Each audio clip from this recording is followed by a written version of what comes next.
दैलेखको अत्यन्त महत्त्वपूर्ण क्षेत्र हो यो धार्मिक र ऐतिहासिक रूपमा महत्त्व बोकेको क्षेत्र हो र अहिले हामी यो पादुका मन्दिरमा आइपुगेका छौँ र पादुका मन्दिरमा यहाँको मूल पुजारी अहिले हामीसँग हुनुहुन्छ र यसको ऐतिहासिक धार्मिक महत्त्वको बारेमा उहाँले केही कुराहरू राख्न गइरहनु भएको छ। मैले उहाँलाई त्यो कुरा राख्न अनुरोध गरेँ। अब एउटा हाम्रो दैलेख जिल्लाको दुल्लु क्षेत्रभित्र पर्ने एउटा पञ्चकोशी धामहरू छन्। 5वटा धाम राजगुठी। अब पाँचवटा धाम मध्ये एउटा हाम्रो यो पादुका मन्दिर। पादुका नाम कसरी रह्यो त एउटा सतीदेवीको पाउ खसेको नाताले। जतिखेर सतीदेवी होम कुण्डमा हाम फालेर मर्नुभयो त्यतिखेर शिवले काँधमा राखेर यो सृष्टिमा घुमाउँदाखेरि हाम्रो दुल्लु क्षेत्रभित्र उहाँको अङ्गबाट अब 5वटा धाममा सतीदेवीको अब अङ्गबाट नाम रहेको। जस्तै पादुकामा पाउ, श्रीस्थानमा शिर, नाभिस्थानमा नाभि, कोटिलामा कोट, हैन रहेको धुलो मुलो धुलीसेर। यी 5वटा धाममा सतीदेवीको एउटा अङ्गबाट नाम रहेको हो। अब यहाँ देवी देवता भन्ने हो भने त यहाँ 33 कोटी देवी देवताको स्थापना भएको पादुका मन्दिर हो। 160वटा मन्दिर यहाँ यो नदीले बगाउँदाखेरि अहिले मन्दिर एउटा पुरातात्विक मन्दिर एउटा पनि छैन अहिले हामीसँग।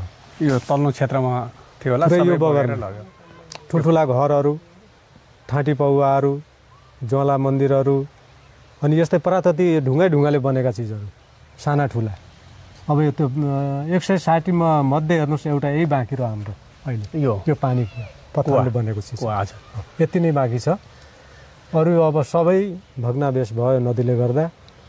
अब यहाँ ज्वालाजी पनि अहिले छैनन्। यो 33 कोटी देवी देवताको स्थापना भएको मन्दिर हो। केही देवी देवताहरू पनि अब नदीमा डुबिराखेका छन्। तपाईँले देखिहाल्नु भयो भित्र होइन, ठुल्ठुला ढुङ्गाहरू। अब यहाँ विष्णु लक्ष्मी छन्। हजुर।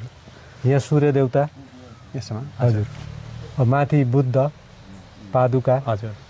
अनि गोरखनाथ, 5 भाइ पाण्डव, अष्टकोटी देवता, पञ्चायन देवता। हजुर। सबै देवताहरू माथि छन् यो क्षेत्रमा। हजुर। अनि यहाँ यो पिपलको जुन रुख छ यो रुख वरिपरि टन्नै मूर्तिहरू विभिन्न किसिमको उहरू छ, त्यसको के हो खास यसको? अब यसको भन्न त मैले भने हजुरलाई विष्णु लक्ष्मी यो सबै नै सबै होइन। अब यो उहाँ मूर्ति छ नि जो हजुर मुख्य विष्णु, यताको लक्ष्मी, गरुडको सुहारी। हजुर हैन, तलको गरुड। हजुर त्यो पाक्छ यस्तो गरुडको सुहारी हुन्छ विष्णु लक्ष्मी। हजुर। अब यो बुद्धको मूर्ति हो, भाँची हो। हजुर हैन, यो सानै। हजुर। हजुर। त्यो उताको बिचमा लिङ्ग भएको हेर्नु त शिवको मूर्ति हो। हजुर। त्यो पनि अब यो पहिला भूकम्पमा भाँचिया या अब तस नस हुँदाखेरि भाँचिएको हामीलाई थाहा छैन। अब यी चक्रहरू, यी बाघहरू हुन्, शिवलिङ्गहरू हुन्, गजुरहरू हुन्। हजुर। होइन, यी किन यी गजुरहरू देखेर यी चक्र देखेर हामीले ठम्ब्यायौँ कि 160 मन्दिर रहेछन् भन्ने कुरा। एउटा मन्दिरमा एउटा शिवलिङ्ग हुन्छ, एउटा गजुर हुन्छ।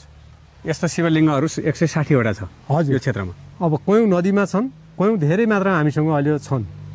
अब भन्नाले हेर्नुहोस् यो गजुरहरू यो मन्दिरको माथि रहन्छ त, यो छत रह्यो नि, मन्दिर बनिसके माथि छत रहने, छत माथि यो गजुर रहने। हजुर।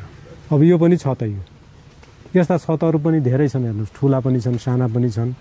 अब धेरै भएको ठाउँ हो यो। तर यसको संरक्षण गर्न किन नसक्यो होला? यस्तो जथाभावी रूपमा महत्त्वका चिजहरू छरिएर रहेको अवस्था छ। यहाँको स्थानीय सरकार, प्रदेश सरकार, सङ्घ सरकारहरूले किन सहयोग नगरेको होला कि? अब हामीले त यसमा हेर्नुहोस् के हो भने हामीले एउटा जानकारी दिने कुरा हो। हामी यहाँका अब आजा पूजा गर्ने पीर पुजारीहरू हौँ। हामीले यहाँ केन्द्र सरकारलाई पनि हामीले जानकारी दियौँ, पुरातत्त्वलाई पनि जानकारी दियौँ, हामीले अब जिल्लालाई पनि जानकारी दियौँ। अहिले अब पालिकाहरू छन्, पालिकालाई पनि हामीले जानकारी दिइराखेका छौँ होइन।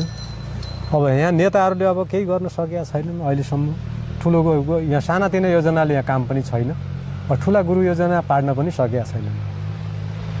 त्यस कारणले यहाँ अहिले मन्दिरको व्यवस्था नभएर उहाँले भन्नुभयो नि तल अब बड मूल्यमान एउटा गणेशको मूर्ति गयो भने त्यो हरायो, त्यो चोरी हो। अहिले 4-5 वर्ष भयो, मै थिएँ त्यो ढुङ्गाको थियो कि? अब ढुङ्गा त यहाँ सबै ढुङ्गै भन्छौँ हामी। हजुर। तर यसमा धातु हो कि के छ भन्ने कुरा हामीलाई थाहा हुँदैन, किन हामी चिन्नै सक्दैनौँ। हजुर। त्यो अब हुन त तपाईँको हेर्नुहोस् यो कुनै उत्खनन गरेर राखिएको हो कि यो ठाउँ यो पहिलेदेखि नै यस्तै थियो यो ठाउँमा? होइन सर, यो त भने नि मैले 160 मन्दिर बगायो भने हजुर यो तल्लो क्षेत्र बगाउँदै रहेको हामीहरूका बाजेहरूको पालामा ल्याएर जति सक्यो उठाउन सक्ने लायकका ल्याएर माथि माथि माथि माथि राखिदिएका हुन्छ। हेर्नुहोस् मन्दिर उतिखेर त साधन थिएन नि हामी थिएन।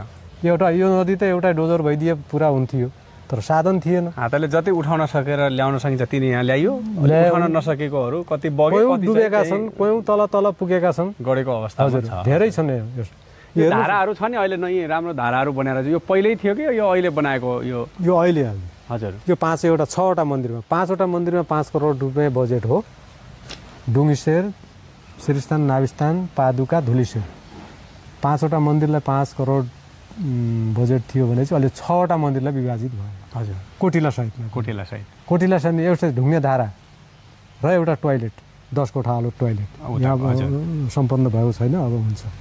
अनि अरू मन्दिरमा भइसक्यो। यहाँ कति आउनुहुन्छ त मान्छेहरू यो हेर्नको लागि? यो त अब जस्तो राराको क्षेत्र पनि यही पऱ्यो, जुम्ला जाने क्षेत्रहरू, दैलेखसम्म पनि, अब यो त श्रीस्थान त्यो ठाउँमा छ, सबै यो पादुकामा मान्छेहरू हेर्नको लागि भक्तजनहरू आउने त्यस्तो खालको अहिले पर्यटकहरू, धार्मिक पर्यटकहरू आइरहेछन्। हेर्नुहोस् अहिले किन यातायात अब यो मध्य पहाडीको कारणले गर्दा पनि अब भक्तजनहरू पनि आउँछन्, टाइममा आउँछन् भनौँ। अब अघि पछि त भक्तजनहरू आउँदैनन्, पर्वमा आउँछन्, धेरै मेलै हुन्छ। अब हजुर जस्तै अब कर्मचारीहरू, अब कोही अब नेताहरू भनौँ, अब गाडीमा हिँड्दा डुल्दा पनि एकछिन यहाँ पसेरै जानुहुन्छ। के गरिदियो भने यसलाई आज देशभरि विश्वभरि यसको प्रचार प्रसार गर्न सकिन्छ, यसलाई राम्रो बनाउन सकिन्छ। तपाईँलाई के लागिरहेको छ भने त यो त वर्षौँदेखि यो एउटा बसिरहनु भएको छ, एउटा यसको द्वारपालको रूपमा नै काम गरिरहनु भएको छ, एउटा रखबारीको रूपमा काम गरिरहनु भएको छ होइन? यो त के हो भन्नुहुन्छ भने यो हाम्रो पञ्चकोशी पर्यटकीय क्षेत्र घोषित भइराखेको छ, तर यहाँ विकास छैन। पर्यटकहरू यहाँ ल्याउने वातावरण छैन अहिलेसम्म, किन यो त प्रचार हुनु पर्यो एकदम, हो कि होइन? यहाँभन्दा काठमाडौँ सहित यसका बोर्डहरू हुनु पर्यो, यहाँ बस्ने विदेशीहरूलाई पर्यटकहरूको लागि बस्ने एउटा व्यवस्था पनि हुनु पर्यो। अब त्यही हो हाम्रो माग, किनभने पूर्वतिर एउटा पानीको छहरामा पर्यटकहरू झुकाइरहन्। हजुर हाम्रो यो त पुरातन चिजहरू परम्पराबाट बनिआएको चिज हो नि। हजुर अब यहाँ त कयौँ सम्पत्ति छ नि एकदम, यहाँका जनताहरू, यहाँका भनौँ सबै मानिसहरू यहाँ कयौँ धनी हुन्थे क्या। हजुर किनभने यहाँ एउटा व्यवस्था भइदिएको भए हजुर यहाँ धनी हुन्थ्यो। हाम्रो माग त्यही छ। हजुर हेर्नुहोस् हामीले नेताहरूलाई पनि कर्मचारीहरूलाई पनि जिल्लामा पनि हामीले गएर हामीले भनिराखेका छौँ, यो एउटा घोषित मात्रै गर्ने हो कि पर्यटकीय क्षेत्र एउटा बनाउने पनि हो। आयो भक्तजनहरू त हामीलाई भन्छन् यहाँ किन भएन व्यवस्था भनेर, अब हामीले सक्ने कुरा भएन। त्यस कारणले हामीले अब माथिल्लो निकायलाई जानकारी दिने हो। अहिले माथिल्लो निकायले खास राम्रोसँग हेरेको छैन।